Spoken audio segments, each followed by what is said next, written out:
Mort du moteur à Massy, les esprits s'échauffent. Alcatel-Lucent innove dans le très haut débit à Nozay. Coupe du monde de skateboard, première étape français à Villiers-sur-Orge. Le développement Patrice Arditi.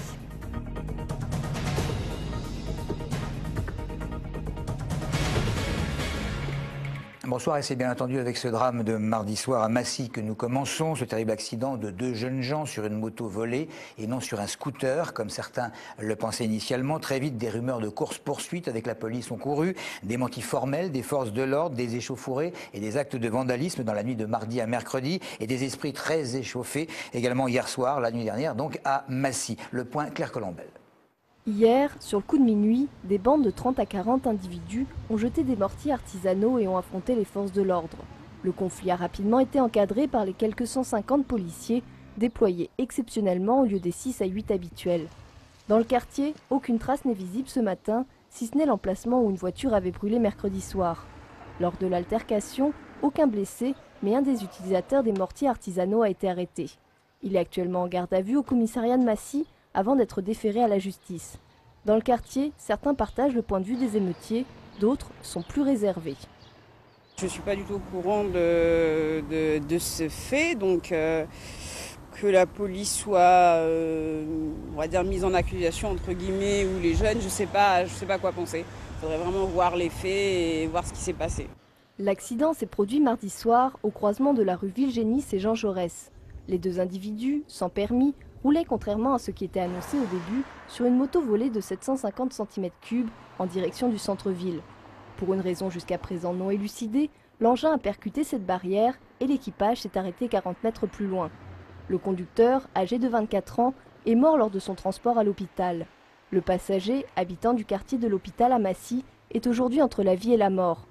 Accusés d'avoir provoqué cet accident, les policiers démentent et parlent plutôt d'un tragique mais banal accident de la circulation. On a une conjonction d'événements qui font qu'on a deux personnes qui roulent sur une moto de forte cylindrée, de nuit, visiblement à une vitesse excessive, plus alcoolémie, plus usage stupéfiant, donc le cocktail qui fait que bien souvent ça aboutit à un accident corporel ou mortel, comme on en connaît malheureusement énormément sur le département.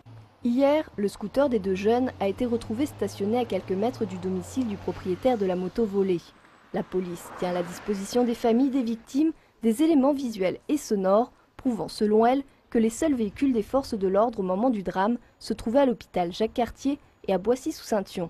Cela dit, deux personnes seraient arrivées juste après l'accident. Une habitante qui aurait contacté immédiatement la police et un conducteur, le premier sur les lieux, qui aurait joint le SAMU. L'enquête continue. Les législatives et évidemment la campagne du premier tour qui bat son plein, des tracts d'un côté, des visites d'appartements pour d'autres, quand ce ne sont pas des clips créés pour l'occasion. On aura l'occasion d'y revenir justement la semaine prochaine. En tout cas, Manuel Valls se repositionne, si je puis dire, pour l'Assemblée nationale et comme François Lamy, non-cumul des mandats oblige, il a cédé son siège de maire à Francis Choix, son premier adjoint. On passe à la situation au Quart d'Orsay avec un service minimum assuré depuis ce matin. Le trafic était bloqué depuis une semaine et les grévistes avaient été invités à comparaître devant le tribunal d'Évry pour répondre des blocages et de la non-application justement de ce service minimum. Jugement attendu mercredi prochain. Pas de Tariq Ramadan aujourd'hui au gymnase des Tarterets à Corbeil. L'intellectuel musulman n'est pas le bienvenu partout. Certains le qualifient de sulfureux. Par conséquent, la municipalité n'a pas désiré que le conférencier intervienne dans un bâtiment municipal libre à Tariq Ramadan de se produire à la mosquée de la ville. Avec 230 chercheurs, le centre de recherche et de développement d'Alcatel-Lucent de Villarceau est le plus important du groupe en France, il faut le savoir. Opération porte ouverte depuis 3 jours pour communiquer avec les salariés, avec les étudiants, mais également des clients et des financeurs. Une manière aussi de mesurer le potentiel des innovations sur lesquelles les chercheurs travaillent. Christophe Garnier. En mélangeant en 3 jours plus d'1 millier de personnes venues d'horizons les plus divers, comme des commerciaux, des chercheurs, des étudiants et des financeurs, le plus gros centre de R&D d'Alcatel-Lucent, qui se trouve à Nozay, souhaite booster l'innovation de ses ingénieurs. Une méthode qui a déjà donné naissance à de nombreux progrès. Les réseaux sociaux, c'est une bonne illustration de ça. On voit bien qu'à la base, le principe du réseau social, c'est l'interactivité dans une communauté, c'est pas une chose tout à fait nouvelle, mais le fait de l'avoir porté, de le faire enrichir par le plus grand nombre, c'est ça qui a donné de la valeur. Dans cette salle, les ingénieurs mettent en maquette le plus rapidement possible les idées des commerciaux et de leurs clients. Exemple avec ce robot qui imite les gestes d'un animateur de visioconférence. On a donc utilisé la Kinect de Microsoft et on aurait pu utiliser une autre caméra. On l'a connecté à un robot qu'on a acheté dans un magasin de jouets de façon à être le plus rapide possible parce que la technologie elle est accessible parfois dans le commerce. Et ce robot, la caméra transmettait à travers le réseau le langage corporel du speaker de Paris à Marseille. Autre innovation, mais cette fois-ci dans l'optimisation des réseaux, qui permettrait à des joueurs en ligne de profiter de débits garantis.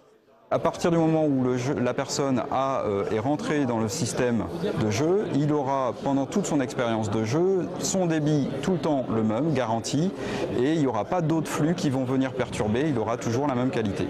Grâce à ces nombreuses avancées et à d'autres, Alcatel-Lucent emploie 76 000 personnes dans le monde pour un chiffre d'affaires de 15,3 milliards d'euros. Ce week-end aura lieu la Coupe du Monde de skateboard, une étape en tout cas, le Fahrenheit, le festival val-d'Orgien dédié à tous les amateurs de ce sport. Cette année, le festival fête ses 5 ans et pour la compétition, il y a plus de 80 participants venus de 18 pays différents. À l'image du patin à glace, le rider a quelques minutes seulement pour développer un programme de figures et de convaincre le jury. Le résultat, eh bien, ce sera dimanche soir. Le Fahrenheit existe depuis, là c'est la 5e année et petit à petit la compétition a pris de l'ampleur jusqu'à cette année devenir une étape de la Coupe du Monde. Pour Villiers-sur-Orge c'est un grand pas, par exemple au niveau de la médiatisation du lieu, qui est un lieu comme vous pouvez le constater qui est quand même assez sympathique, qui a été complètement refait pour l'occasion d'ailleurs cette année. Et donc on espère développer encore la chose de plus en plus chaque année. On passe à un sport un petit peu plus conventionnel, à 2 matchs de la montée en Pro D2. Le RC Massy-Essonnes va se déplacer demain à Lomé, en banlieue de Lille, pour disputer la demi-finale allée du championnat de Fédéral 1. Vainqueur du Castanet dimanche, Massy va tenter de réaliser une performance en terre lilloise avant de recevoir cette équipe nordiste une semaine plus tard pour la demi-finale retour. Et à noter que le coup d'envoi sera donné à 18 h et le match sera retransmis en direct sur Eurosport. Demain et dimanche, les meilleurs karatékas français vont s'affronter à la Halle Carpentier de Paris à l'occasion des championnats de France élite. À cette occasion, les meilleures chances de titre ou de médaille pour l'Essonne vont reposer sur les épaules des Saviniens Florian Malgui et d'Alexandra Recchia. Et demain va se disputer la compétition en individuel. Alors que dimanche, il y aura les combats par équipe, spectacle évidemment garanti. Enfin, les meilleurs clubs essonniens de football qui vont se déplacer ce week-end. Alors chez les garçons, en CFA, Viry va rendre visite à Luçon, alors que chez les filles, le FCF Givisy va disputer son dernier match à l'extérieur en Division 1 cette saison et sur le terrain de Seuillot. À noter que la finale du championnat de France féminin va se dérouler le samedi 2 juin. Ce sera à Bondoufle, très exactement à 20 h 45, face à l'Olympique Lyonnais. L'Olympique Lyonnais qui est, comme chacun le sait, champion d'Europe en titre. Voilà pour l'essentiel de l'info. Merci de votre fidélité.